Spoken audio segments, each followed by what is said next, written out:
चौकीदार पति। सुमन की शादी कमलेश के साथ होती है। कमलेश चौकीदारी का काम करता था और उसकी चौकीदारी की ड्यूटी ज्यादातर रात को ही लगती थी। कमलेश का काम था मोहल्ले में घूम घूम कर चौकीदारी करना। सारी रात मोहल्ले में घूम घूम कर चौकीदारी करते रहते हो, खुद के घर का भी ख्याल है क्या तुमको? क्या करो, काम है मेरा, इससे के तो पैसे मिलते हैं, करना ही पड़ेगा ना। मोहल्ले भर में चौकीदारी करते करते कहीं ऐसा ना हो जाए कि तुम्हारे खुद के घर में ही चोरी हो जाए। तो बताओ क्या करूं, काम करना छोड़ दूं, फिर घर कैसे चलेगा? सुमन को कमलेश का रात में चौकीदारी करना बिल्कुल भी पसंद नहीं था, क्योंकि कमलेश जैसे ही रात की ड्यूटी करके घर आता पूरा दिन खर्राटे मार मार कर सोता। लो आ गए, अब पड़े पड़े सारा दिन सोते रहेंगे, सारा काम मुझे ही करना पड़ता है।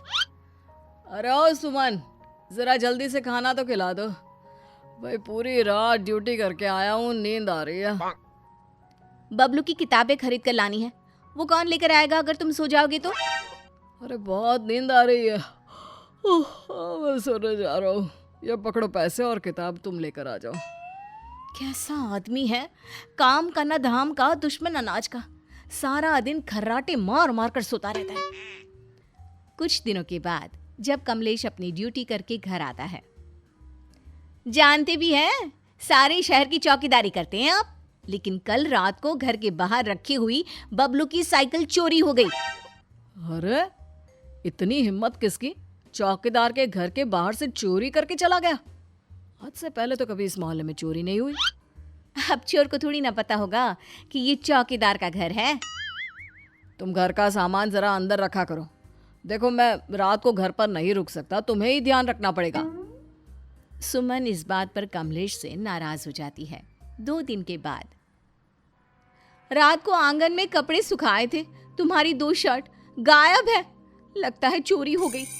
अरे भाई ये क्या हो रहा है, आखिर हमारे घर में बार बार चोरियां क्यों हो रही हैं? मैं जरा मोहल्ले में पता करके आता हूँ। कमलेश का पड़ोसी कहता है।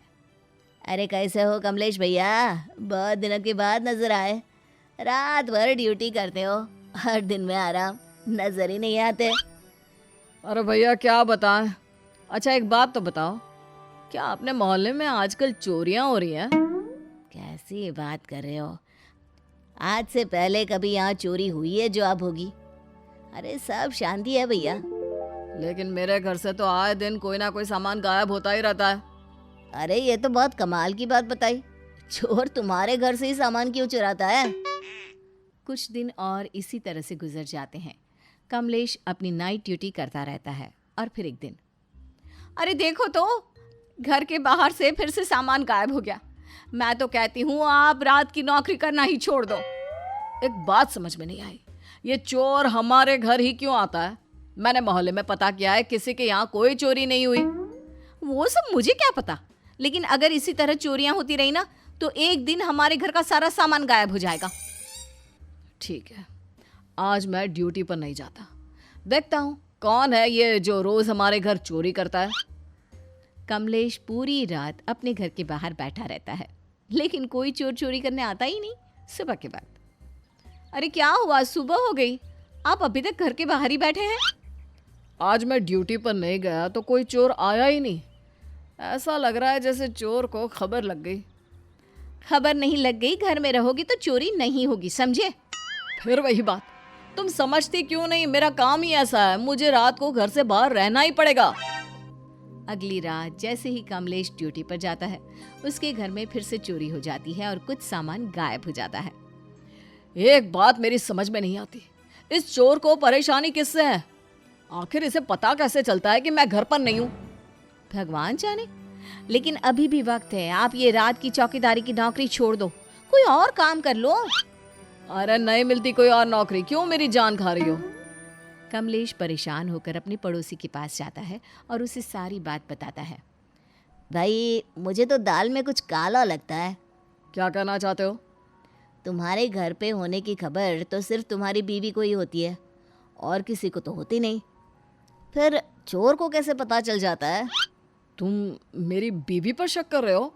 अरे नहीं नहीं, मैं ऐसा क्यों करूँगा, लेकिन तुम मेरी एक बात सुनो। बताओ भाई, तुम भी बताओ क्या कहना चाहते हो। एक दिन अपने बीवी को कहो कि तुम ड्यूटी पर जा रहे हो और चुपचाप घर के बाहर छुप कर बैठ जाओ। फिर सारा दूध का दूध और पानी का पानी हो जाएगा। वैसे बात तो तुम्हारी सही है, लगता है यही करना पड़ेगा। और तुम्हारे साथ मैं भी रहूंगा। हम दोनों मिलकर इस बात का पता करके रहेंगे। अगले दिन कमलेश अपनी पत्नी से कहता है कि वो चौकीदारी की ड्यूटी करने के लिए जा रहा है, लेकिन वो अपने पड़ोसी के साथ वहीं घर के बाहर छुपकर बैठ जाता है। थोड़ी देर बाद कमलेश देखता है कि उसकी पत्नी घर से घर का कुछ सामान हाथ में उठाए कहीं बाहर जा रही थी। अरे, ये तुम्हारी बीवी अपने घर का सामान लेकर आधी रात को कहाँ जा रही है? ये तो बहुत बड़ी गड़बड़ लगती है यार, चल इसका पीछा करते हैं। कमलेश और उसका पड़ोसी दोनों सुमन का पीछा करते हैं और देखते हैं कि घर के पीछे एक पुराने कमरे में सुमन ने वो सामान ले जाकर रख दिया और खुद से बातें करने लगी। मेरे पति को बहुत शौक है ना रात की चौकीदारी की नौकरी करने का। जब घर का सामान धीरे धीरे गायब होने लगेगा ना तो अपने आप नौकरी छोड़ देंगे। सारा दिन सोते रहते हैं। एक दिन मैं उनकी ये नौकरी छुड़वा कर रहूंगी। कुछ देर बाद सुमन वहां से चली गई। अरे भाई, तुम्हारे घर का आधे से ज्यादा सामान तो इस कमरे के अंदर ही है। अरे ये तो वही सारा सामान है जिसके चोरी होने की बात मेरी बीवी ने की थी। अरे बबलू की साइकिल भी यहीं पर है। तुम्हारी बीवी तो कह रही थी कि तुम्हारी नौकरी छुड़वाने के लिए ये सारा खेल खेल रही है। तुम सही कह रहे थे भाई, अगर मैं तुम्हारी बात ना मानता तो मुझे कभी पता ही नहीं चलता कि आखिरी असली चोर है कौन। कमलेश और उसका पड़ोसी वहां से सारा सामान उठाकर चुपचाप घर के अंदर रख देते हैं। अगली सुबह जब सुमन सोकर उठती है तो सामान देखकर घबरा जाती है।